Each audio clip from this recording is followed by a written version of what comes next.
অনা অসমীয়াৰ কৃপাত মৃত্যুমুখলৈ মৃত্যুঞ্জয় সেৱা 108 সেৱাৰ নামত চলা দুৰ্নীতিত ত্ৰাসিত থলুৱা কৰ্মচাৰী ব্যৱসায়িক মুনাফাৰ স্বাৰ্থত নিশা নচলে 150খন এম্বুলেন্স আত্মপক্ষৰ সুযোগ নিদিয়াকৈ নিলম্বন কৰা হয় কৰ্মচাৰী ভুৱা বিলৰ লোভত বিকল সজোৱা হয় কাৰ্যক্ষম গাড়ীকো 108 অসমৰ ৰাইজৰ মাজত বিপদৰ সাৰথি এই নম্বৰটো কাৰণ এই নম্বৰটো ডাইল কৰিলেই মৃত্যুঞ্জয় সেৱাৰ সুবিধা লাভ কৰে যিকোনো ৰোগীয়ে কিন্তু এতিয়া যেন নিজেই মৃত্যুমুখলৈ আগবাঢ়িছে মৃত্যুঞ্জয় সেৱা অনা অসমীয়া বিষয়া সঞ্জয় ঝা আৰু কনকেন্দু সিনহাই খেলিছে ৰাজ্যৰ স্বাস্থ্য সেৱাক লৈ হেতালি অৱশেষত সংবাদ মাধ্যমৰ আগত মৃত্যুঞ্জয় সেৱাৰ নামত চলা এনে দুৰ্নীতিক লৈ ক্ষোভ গুজাৰিলে মৃত্যুঞ্জয় কৰ্মচাৰী সন্থাৰ প্ৰাক্তন উপসভাপতি তথা কোষাধ্যক্ষ ৰফিকুল ইছলাম আৰু বীৰ লাচিত সেনাই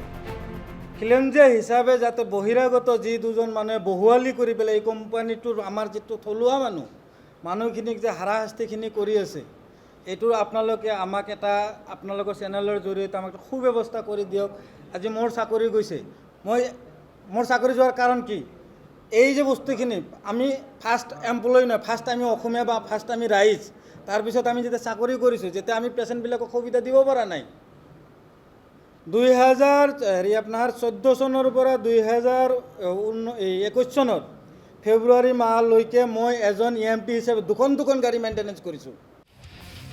ৰফিকুল ইছলামৰ অভিযোগ 70% কৰ্মচাৰীক অপ্ৰয়োজনীয় বিষয়তেই আত্মপক্ষ সমৰ্থনৰ সুবিধা নিদিয়াকৈ নিলম্বন কৰা হৈছে চাকৰিৰ পৰা কৰ্মচাৰীক পিঠিত ঢকিয়াই চাকৰিৰ পৰা ওলাই যাবলৈ নিৰ্দেশ দিয়ে এই দুই বহিৰাগতই এম্বুলেন্সত ৰোগীক প্ৰাথমিক চিকিৎসা কৰিব পৰাকৈ অত্যাৱশ্যকীয় সামগ্ৰী থকাটো দূৰৰে কথা অধিকাংশ এম্বুলেন্সতে নাই স্পেয়াৰ টায়াৰ হুইল ৰেঞ্চ জেকৰ সুবিধা মানে আমি ৰাইজক ছাৰ্ভিচটো দিব লাগে এই দাবী আমি অফিচত বাৰে সঘনাই উল্লেখ কৰিছোঁ এতিয়া গাড়ীৰ স্পেয়াৰ টায়াৰ নাই গাড়ীৰ হুইল ৰেঞ্চ নাই AC নাই বা ফেন নাই পেচেণ্টৰ অসুবিধা হ'লে আমি ভুক্তভোগী আমি লগত থাকোঁ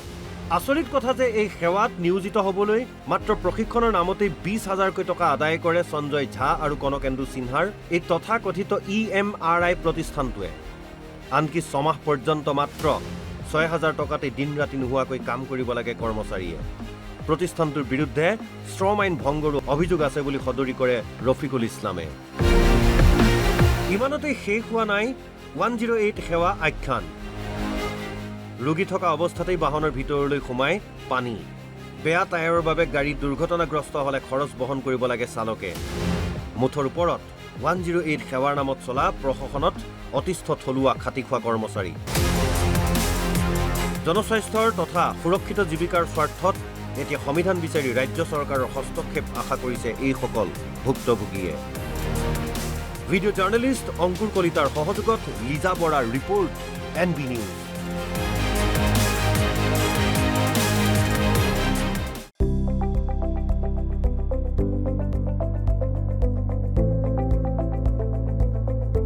NB নিউজ